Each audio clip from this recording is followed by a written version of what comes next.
clean, it sounds like a something you see out of like CSI or something like that on the TV. Where did you guys get the idea for the business from, and how did it all start up? How did it all start? We started the business in 2010, but it was 2009 we got the idea. We had some issues in our own rental properties.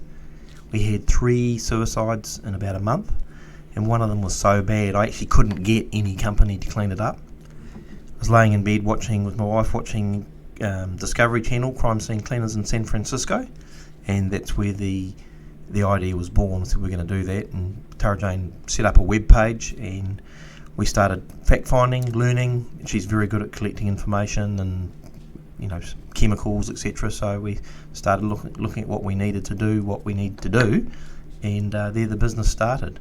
It just snowballed. After the earthquake, we came to Auckland. We were doing some other work up here in another industry, and the opportunity arose to get involved here in the crime scene cleaning business, and it just snowballed. What was the biggest thing that you had to learn, to start the business off? Was it about cleaning, or was it about chemicals or process? We both have OCD, so cleaning's no problem to us. But it's systems and processes, and then chemicals. When we first started, we were trialling different chemicals for every different thing, and we had so many chemicals at the property, it was unbelievable. And now there's about an array of about 8 chemicals that we use. We make the chemicals ourselves. We actually own the chemical company Fox Chemicals that makes the chemicals that we use. So a few of them we don't make, but there's about 8 chemicals that we actually use for all types of work that we do. It's an interesting little offshoot, and it's quite good to be able to, I guess, control your supply chain like that, and it's another revenue, I guess. And it was trying to improve the chemicals.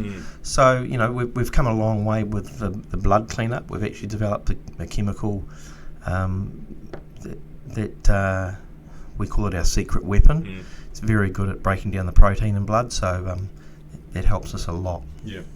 And do you retail those chemicals to competitors or just other industries? No, we sell some of the meth chemicals to other decontamination companies, but with the blood one we keep for ourselves. Yeah, good one. It's like a trade secret, like a strategic Look, advantage. it's taken a long time, and we've come a long way from where we started to where we are now, and it's at systems, processes, chemicals. And when you start, you're really sort of going blind, PPE and the whole lot. It just takes a long time to find your way. Yeah. And so you've had a history in business, like throughout your life, you've had other businesses. Yes. So in order to start this one up, did you guys sort of start doing all the different tasks and jobs yourselves, or did you get people on deck straight away? We've done every job. Yeah. Every job. Even my wife Tara Jane's been underneath the train, cleaning a train. So, we've done every job ourselves. Yeah. That's the way to go, eh? I mean, it's you learn what's required. Yeah. There's always, we were talking before we started the podcast, Brady. It's problem solving. Every business, we're always problem solving. Like we do a lot of pigeon feces cleaning. Pigeon feces or pigeon poo is very hard to clean, and it goes like chewing gum. First job we did with that, I thought would be a 3 or 4 hour job. We were there 2 days. So, getting the pigeon poo off is difficult. Yeah. System, process, chemical. So you're suggesting that pigeons are criminals as well? Well, they might have stolen your 2 laptops the other week, Brady, Hence the reason why we said I actually saw a couple of pigeons flying off, one with a laptop over each shoulder. Thanks, Brady. Too soon, mate. Yeah. And so it's not just crime scenes, and you guys clean up stuff that's just hard to clean. So we do an array of things. We do sort of commercial cleaning when it's bad. We do blood trauma cleaning, so death, murder, suicide. Unattended death, where someone's been passed in a property or a mobile caravan or something for a long period of time. Yeah. Sewage cleanup. Meth decontamination, so meth for properties, residential, commercial, trucks. A lot of people that drive trucks use meth. Mould and mildew. So mould's a big one, especially in the colder areas. Hotel, motel cleanup, when someone's passed away in a hotel or motel. Or we've been doing a few that where the winds people have been living and the properties have been left in a bit of a state. Right. We do tear gas remediation. Been a bit more inquiry for that in the last few years with the crime rising. So is that where the cops go in and use tear gas, and then you've got to decontaminate the property after that? Yeah. Tear gas is very strong, so it stays active on walls, ceilings, etc. for a long period of time. So even if you've had the property back in your possession, it hasn't been cleaned down properly or decontaminated. We use that word. If you rubbed against it, you'll have a reaction with it. And it's similar with meth, Like meth sits on the surface. Meth affects people in different ways. And we also do a lot of hoarding cleanup. We've got quite a few of those on our books at the moment. It's becoming a big problem in New Zealand. What do you think causes that? Because we've got a few apartment collecting dwellers. too much shit. Yeah, too much shit. Some people might say capitalism. I don't think there's anything of any value in a lot of those places. Look, a lot of people, they bag their own feces and urine, so they don't even use the toilet. On the way here, I was listening to a podcast actually, and they were talking about how the school in America bowed down to the pressure from one parent, and they had a litter box installed in this toilet block for this child who identifies as a cat. Right. It's amazing, isn't it? Yeah, but why bow down? Oh yeah. Why not? But I think if you could, you'd teach your cat to use the toilet rather than teaching a human to use the litter box. But I mean, for fuck's sake, probably easier with the cat, isn't it? Yeah. And keep going on that list there, because I know. Oh, I finished that list. No, I think that's enough horrible things we do, isn't it? It's a pretty bloody comprehensive list of things that you guys can cover off, though. Yeah, so we don't. If you want me to come and clean your house, we don't do that type of thing. But we, anything that people don't want to clean because it's beyond them, we embark on that journey. Is there any job where you've sort of gone, oh, that's too big for us, or anything that you haven't been able to fully clean? We've done them all. Some we've actually struggled with. Sometimes you'll start off a job and it ends up being a lot more work than what you realised. Yeah. As a lot, but you learn for next time, don't you? And are you guys having issues finding staff in that at the moment, like everyone else seems to be? Or you got a pretty solid? We've got a pretty solid core bunch of guys. They've been with us a longest period of time. There's obviously some that come and go, but it's not a job that's suited to everybody. Some people get involved in it, and after a day they're like, can't do it. But we don't start them off on anything major. We'd start them off on really light duties. Small sewage job, something really simple. Gradually work them into something major, because you don't want to have them here for one day and blow them out, do you? And is that largely due to, say, if they have a weak stomach, or just that they get a bit nauseous, or they don't react well? I think people, nauseous, got to have a strong constitution, but also mentally. Some people are mentally stronger. Some people just don't actually get taken on board what they're doing. They're just cleaning it up. Could be anything. Do you find that your staff that are really good at it and enjoy the work, they can sort of, what do they call it, compartmentalise things? Where they Correct. Go, I'm going to work, I'm doing a job. It's the task rather than the whole situation. Correct. Yeah. Because it'd be bloody tough. To go to some of these situations, if you thought about what went on there, and you guys are at the the back end of that scenario and cleaning it up, you think, fuck, what's happened in this? Well, no one thinks about what's happened in a lot of motels and hotels, do they? We all go and stay in motels and hotels, and we don't know what's going on in the hotel rooms. Yeah. We've got a fair idea, but we actually did one a couple of years ago. It was a hotel, a very good hotel. There'd been a conference there, and it was a doctors' conference, and we got called to clean up this room, and two of the doctors staying in this particular room obviously had a big night, and they'd rubbed feces all over the wall. Doctors rubbing feces on the wall. You wouldn't think that of people like them. Obviously had a fetish. Yeah. Can't have been much on Netflix that night. And I hope you charged? Yeah, shitty. That's pretty. You should. I hope you charged. I hope you literally charged the shit out of them for that. That's just fucking disgusting, eh? Yeah. Humans do some horrific things, eh? Yeah. If those people are listening, they're like, oh, I remember that. No, they won't be listening. Yeah.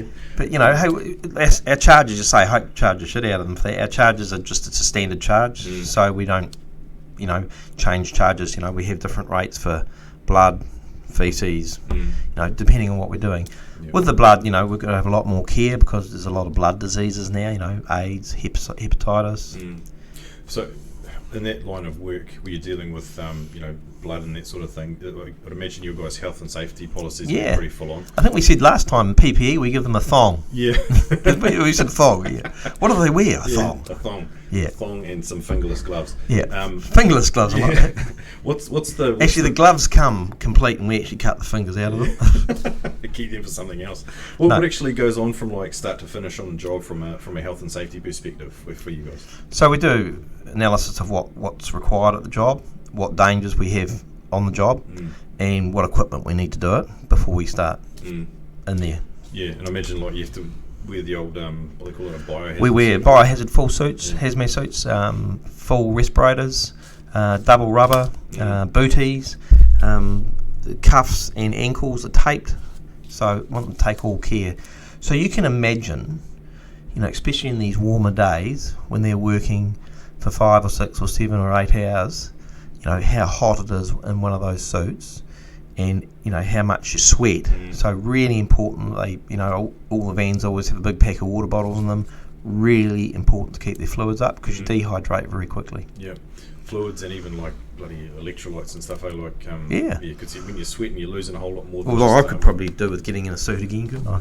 I think we all could. Be a nice way to get into summer. But it's about keeping. We're in thong. Yeah.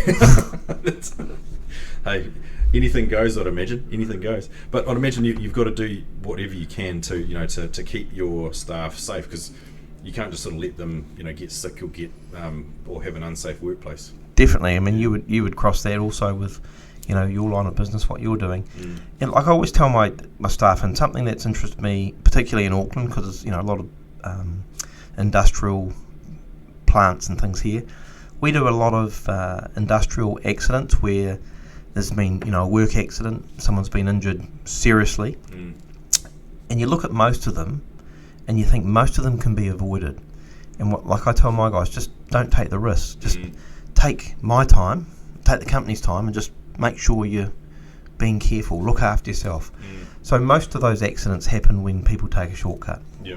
Well, what are the big risks for you guys when they're on the job? Is it, do they work in some like dangerous sort of environments, or is it, like taking shortcuts is a risk, obviously, but what else sort of affects their, their ability to work? Nosy people wanting to know what we're doing, so keeping other people out of the site. Just making sure that my guys are wearing all the correct PPE, that they're not just, it's hot, I won't put my mask on, or I won't put goggles on, or just make sure they're looking after themselves. Most of our sites, I can't talk about too many of the sites, can I, because of the Privacy Commission. Yeah, just don't name them, I guess. Don't know any, but a lot of our sites, the sites are secure for us before we go there. Right. Yeah. Okay. Yeah. Yeah, because in a lot of cases they are a crime scene, so they've been. Some of them. Yeah, some of them. Where there's been an incident, so they've already been secured. Like if we did a job the other week for the police, and they had a site guard on site while we were doing it. So there's all care taken. And so when you get to site, are you actually cleaning up? Say if we go to say a death or something like that, or it's been quite violent. Are you actually cleaning up bits and pieces, or is it just? Is that because you caught the guys that stole your laptops? No, I'm just seeing what I might have to engage with when I do catch the pricks. Do you want to do the booking form now? Link to your website. Yeah. Excuse me, those guys that stole my laptops, Brady's looking for you. It'll be a bloody crime scene, all right. Yeah, but so are they actually cleaning up, like bits, or is it? Because I guess what you're asking, Brady, is the deceased or body taken away? Yeah, the body's already gone. The deceased's been taken away, but there often is, like fluids, etc., and blood or whatever left behind. Yeah, thanks for finishing that question. I got a bit bloody lost because I was just. Some parts of that thing just freak me out. Like I don't know if I'd be any good at doing what you guys do. Some parts of me I think I'd be fine, but then there'd be cases where it'd be like if I saw something that was recognisable, I'd probably like lose my lunch. But if it's lose your lunch, is that why you've got me here this side of lunch? Yeah, your shout. But if it was just like blood or whatever, that'd be all right. But I think if there was like body parts and what have you, and maybe the smell would get to me. I don't know. The odour is horrendous. Yeah. So we're quite often doing them where deceased has been unattended for a long period of time. Excuse me. A long period of time. 2, 3, 4, 5, 6 weeks, 3 months is the longest one. 6 months. Yeah. Sorry, 3 months it was. The odour is horrendous. Yeah. And it's bloody sad, eh? Like, for that to happen to someone. Like, was that an old sort of person that may have been left by themselves, or I guess you can't really say, but Look, we do leave our elderly in New Zealand a lot to be by their own means, and they're thinking, I haven't heard from mum or dad for a week or two. We should ring and check on them. Keep involved and just hey, Dad's not answering the phone. I'll pop round and see him. So that's what happens, because we get busy in our lives and we just forget to call on mum and dad, don't we? Yeah, I remember there was a big spate of that several years ago in like council flats, and I remember one from down in Wellington where someone hadn't been seen or discovered for several months, and you think, fuck, does no one actually care about that person enough just to give them a call or not? Well, he'd stolen a lot of laptops, Brady. I'm not going to let that one go, mate. Okay, for the I guess cat's out of the bag. My laptops got stolen with a couple of unedited podcasts on them, which really pissed me off. So hence why this is actually Carl's second go at this. I thought it'd actually be improved from the last time, but no, I'm still giving you plenty back, aren't I? No, it's good, man. It is good. So it's a shame that I guess you guys end up dealing with the aftermath of fucking like horrendous human behaviour essentially. Yeah, it's bad behaviour, and I think it's got worse as we get through this century, isn't it? Is there a particular sort of clean-up that you guys are noticing more and more? Hoarding, definitely hoarding. Hoarding. Yeah. What do you think that is? I think it's a mixture. People left to their own means again as they get older, and it gives them something to focus on. A lot of mental illness. Got to be careful how we talk about that. And because hoarding is a illness, and to them they're not doing anything wrong. But we've done a lot, and they're all interesting, and they all hoard different things. From bottles to newspapers to teddy bears to dolls to whatever. So yeah, we've got a couple of cases. I was going to say it, mate. Yeah. Hoarding, to teddy bears to laptops. I can tell this is just going to be the main theme throughout this. Bloody No, I'm going to drop it, man. I'm going to drop it. No more. Drop it like a hot laptop. Yeah. Yeah, but I mean, that's another sad thing, because I don't know of any hoarders that live. They all seem to live by themselves. They live by themselves, and the interesting thing is when you go into the houses or flats, I mean, they're contaminated. There's rotten food, feces, urine, rats, mice, fleas, and they seem to build an immunity to it, and some of them actually seem quite healthy. Whereas if you and I were in there for a few hours, we'd be getting flea bites and getting affected by it straight away. And it's amazing how hardy some of them actually are that live in these situations. Hoarding, that's sad. We've got a couple of cases in a building, or a couple of buildings, where it's on the verge of hoarding. It's like you walk in there to do an annual inspection and there's shit piled up to the roof, and you can barely walk around the place. I mean, some of these apartments are small enough as they are, but they become a lot smaller when they've got piles of just junk and newspaper and all sorts of stuff. We've had them where we've had to actually make a tunnel to get in through the door, to get down the hallway. Yeah. That we can't actually get through. Yeah. And then so would you guys go in there, you have a big bloody skip bin out on the street or whatever, and you're just taking stuff out? We've had one skip bin, we've had them where we've used 7 or 8 skip bins, so basically we dispose of it all. And we try and, the family sometimes might give us a wish list of things that they remember, family photographs, jewellery, anything. We try to make sure we find as much of anything we can that means anything to family members. Yeah. Your guys' business would be like a lot of the similarities to like a regular cleaning business would be the same, where you're essentially it's a people-driven business, so you got to have people, or is there bloody robots out there that can start to do what you guys do? No, it's people-driven. Also, you develop an ability to be able to do it, and you've actually seen some of our work before. You know how we operate, but a lot of cleaning companies, it's a big step up. It's a different area totally. A cleaner can't necessarily come and do what we do because it's a big step up. It's quite strenuous work, very physical. It's hard. People that come into I want to be a crime scene cleaner, it's not like collecting a bit of information on CSI. It's hard grunt work. I've seen a few of your team and they all look pretty bloody fit. they're all slim, fit guys. Yeah, bar one of them who's getting a wee bit chubby. You need to spend more time on the tools. Yeah. Yeah, and I mean, like, they do a bloody fantastic job. Like you say, we've seen the results of of what a lot of you guys work, and you don't know anything's happened essentially, and that must be how you guys. And that's it. Depending on the situation, but where there's a family or people that are grieving over a particular situation, to be able to return it to a safe, healthy standard, it actually helps them complete their process also. Is your process different for each sort of type of clean that you do? Like, if we could talk about meth, because that's a big one in the city, and it's a big sort of topical one for us. Is the process to clean up a meth apartment different to cleaning up, say, a murder or a hoarding? Yeah, definitely. Meth's a longer process. It always amazes me. Some people think you just go in with a rag and a bit of spray and spray and gone away. But no, it's not like that. It's a large process, and it's a stage by stage by stage, and takes about anywhere from 3 days to a week, depending on the size of the job that we're doing and what's involved in that particular job. Yeah. And so do you use like different chemicals? Different chemicals. So the product for meth decontamination is a product that we've developed over a period of time, and that is solely for doing the meth decontamination. So basically what it does, it actually reacts with the meth on the surface, and we're trying to draw it out from the surface. And we do a 3-stage system with it. Yeah. Yeah, at various stages of seeing that in action, as we speak at one of the buildings. Yeah, it's a lot of work. Yeah. How do your staff cope with some of the mental health side of it? Because like we were saying before, I'd imagine it's not for everybody, and people would have different reactions to it. But does there sort of do you sort of offer a bit of counselling? Look, we always have a debrief after anything major, and if there's a need, we'd employ a counsellor for a particular staff member.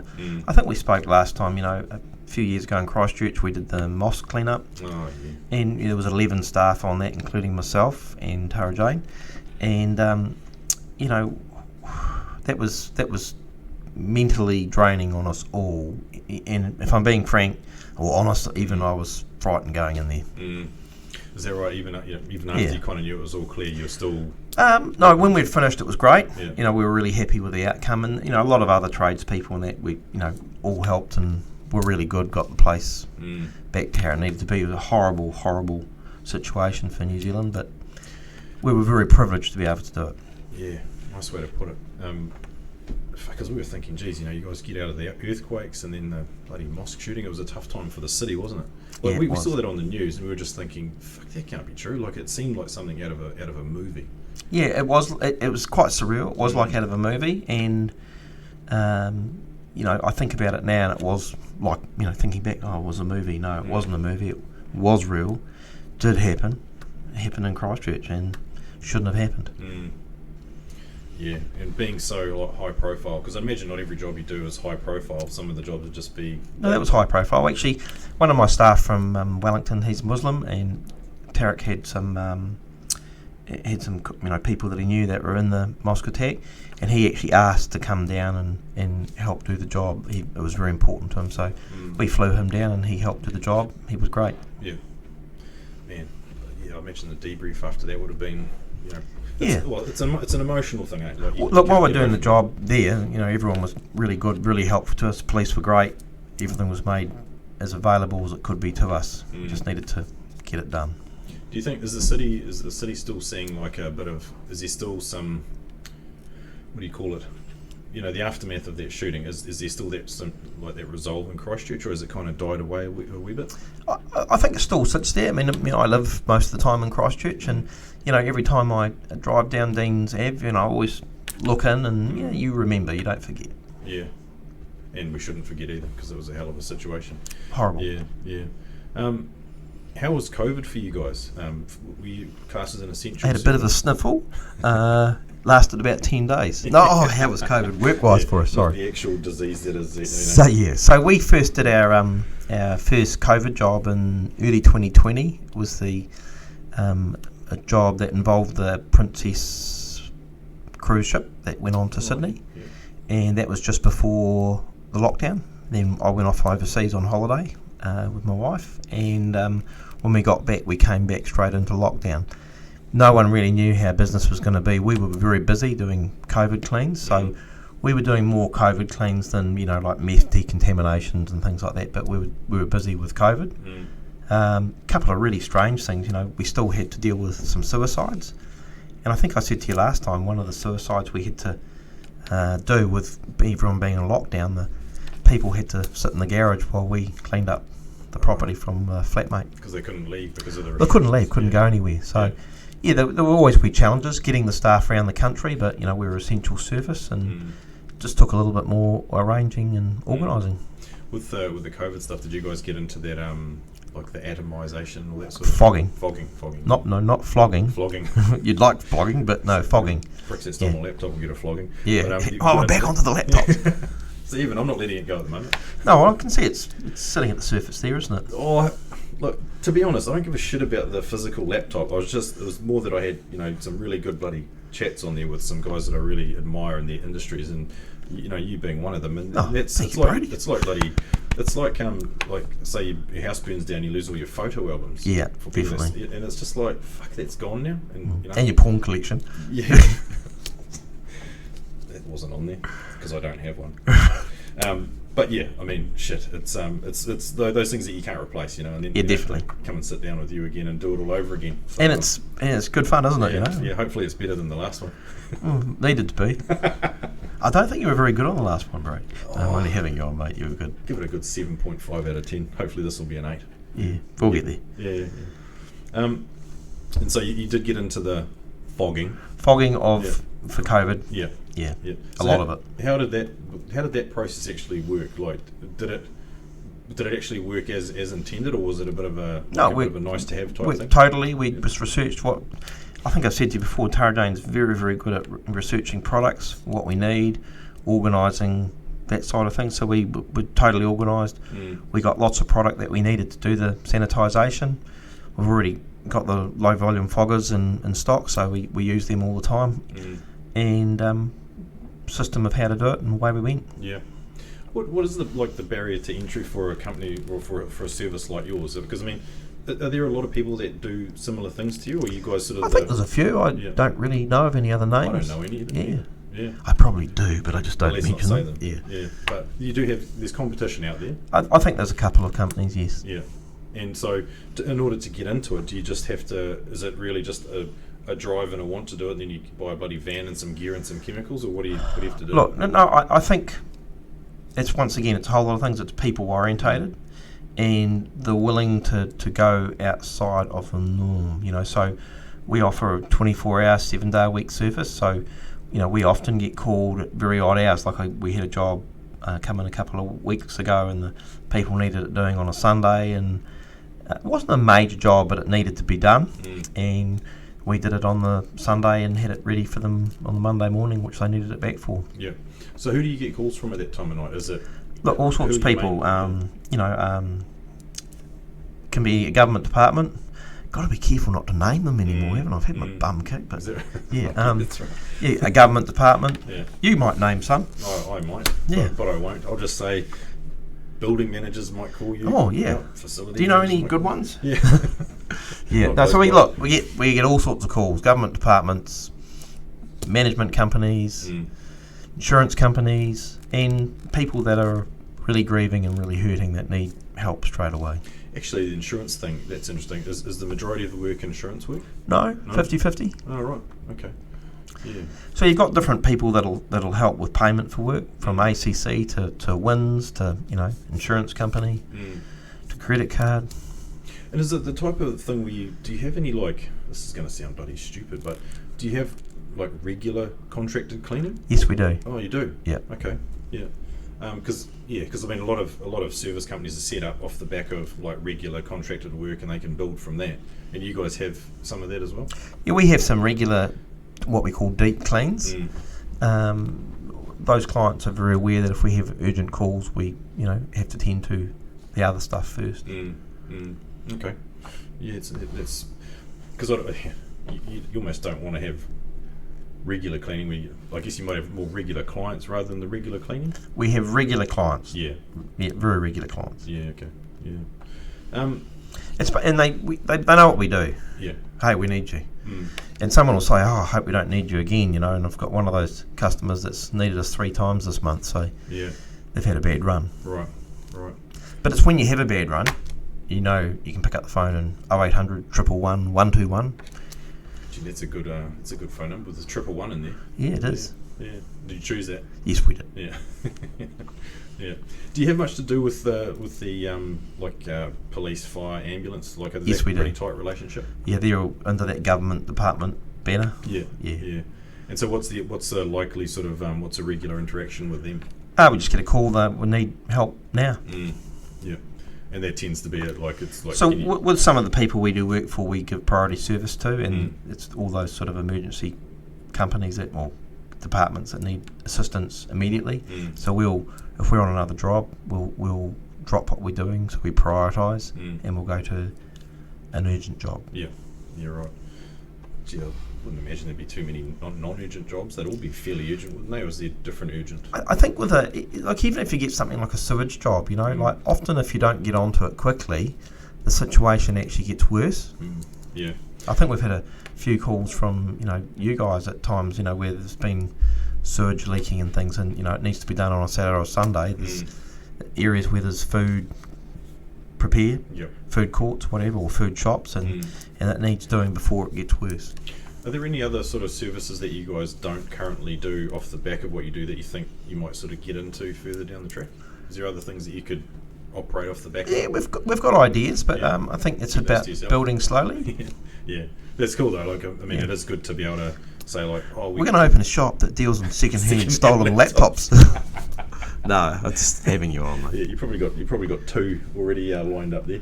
But that's the beauty about having your own business, right? Like, you can make those calls and take those risks if you feel the need to. Yeah. And I guess the other thing too is that you've got to be careful with how you don't want to sort of become conflicted by what you do either. Like, you go, oh, we do this service, but we also do this, and people might say, well, you shouldn't be, because I know there's some of the meth companies out there offer the cleanup service too, and we've been kind of we've stayed away from that. We think there should be a level of independence there, like do the testing, but don't also offer to do the. Well, there's actually a conflict of interest under the government rules. Yeah. So for example, a testing company can't decontaminate, and a decontamination company can't test, and that's because I could go in and just test the areas that needed to be done in each room and just clean those little 10 centimetre squares. So, for example, when we go in and have done a decontamination, we don't know where they're going to test, we call it post testing. So you've got to make sure you do every square inch, and that's the whole theory behind it. Yeah, it's giving safety to the client. Yeah, it's accountability too. Like, there's no sort of chance for the process to become conflicted, and everyone's doing their bit. Well, we guarantee our work, so if we miss the mark in any particular area, we go back free and complete it. Is the bulk of the work indoors or outdoors? 50-50. Yeah. Look, meth's got worse at the moment. Our drug problem in New Zealand's getting worse weekly, and I think drugs actually fuel a lot of the other crime that we're seeing. What about because I guess we only sort of really deal with the we only deal with the residential side, but there must be workplace incidents that you guys have to go into, and do you have to sort of behave differently in a workplace as opposed to a just adhere to their safety protocols? Yeah. So I went off on Sunday actually down to Ashburton and did a job for a government department, and we had a site safe meeting before we went on, and we just make sure we're inducted and we abide by their rules. Yeah, I imagine all normal, sensible stuff. Yeah. I imagine would an outdoor cleanup be any different to an indoor cleanup? Say for not really. No, not really. Yeah. You said your partner your wife was under a train. Oh, when we originally started, we cleaned under the train, so she's actually been and done one. Yeah. Like my other staff, so there we go. We've done every job that we expect any of our staff to do. Yeah. So there's nothing that they do now that we haven't done, and occasionally still do. What do you what gets you out of bed every morning? Usually the phone ringing. Exactly. That doesn't stop. But that's a good sign. But what is it that you love about your business? I love the interaction with my clients. We've actually built up a good clientele, and I like dealing with them, like the problem solving, and our staff all depend upon us now, so yeah, it's good to be committed to them and committed to what we're actually doing. Yeah, that's a big one, eh? Like, and it comes through when you can tell when people are actually either good at what they do or they enjoy it. Like they sort of radiate that. Well, you problem solve it, don't you? Yeah. Yeah, and I hope I try to radiate, good intention with what we're doing. If we're not doing it right, I'm open to criticism. Yeah. I've had plenty of that in the last while. Yeah. You've certainly been through that, haven't you? Yeah. But social media, that's a whole new thing as I'm learning, isn't it? So got to open my eyes to that, and hey, when we've made a mistake, we've got to own it. I guess that's why a lot of these little startup companies out there with these young kids who have grown up in this environment with social media, they're turning it into a business, and they're saying to people, I'll do all your social media stuff for you. You just pay me the money, and I'll sort of try and keep you out of the shit. Well, that's probably a good thing, isn't it? I'm still trying to figure out where all the VHS videos are gone, mate. So, I think we're of an era where that didn't happen for us. But I'm understanding now it's an important area, and we need to give it the attention that's due. Yeah, bloody hell. Yeah, I've never been a great fan of social media, but I'm starting to get into a little bit of it, like with LinkedIn and a little bit of Instagram stuff just around work, but I just don't have enough time to. I'd probably get addicted to it, and just get fucking lost in it. I think also, the younger, more adept people to it, they're very quick with it. I'm all fingers and toes with buttons, isn't it? So, what's this one do? Yeah. So the future's looking bright for business. Like, you've got plenty of work. We've got plenty of work coming in every day, and all different work. All different problems to solve, all over the country. Yeah. We admire the service that you guys provide, and thanks, Brady. Yeah, and I think we will continue to promote it and utilise it where we can, and often it's not in the nicest of circumstances, but we take our hats off to the stuff that you and your team do and provide, and that. And, thanks very much. Just keen to support and appreciate you coming in again to give us that insight into your business. Don't put the laptop in your car this time, okay? One more laptop joke and that's it. No more laptops. Thanks, Brady. Appreciate you having me here. Thanks for coming in. Cheers. Cheers.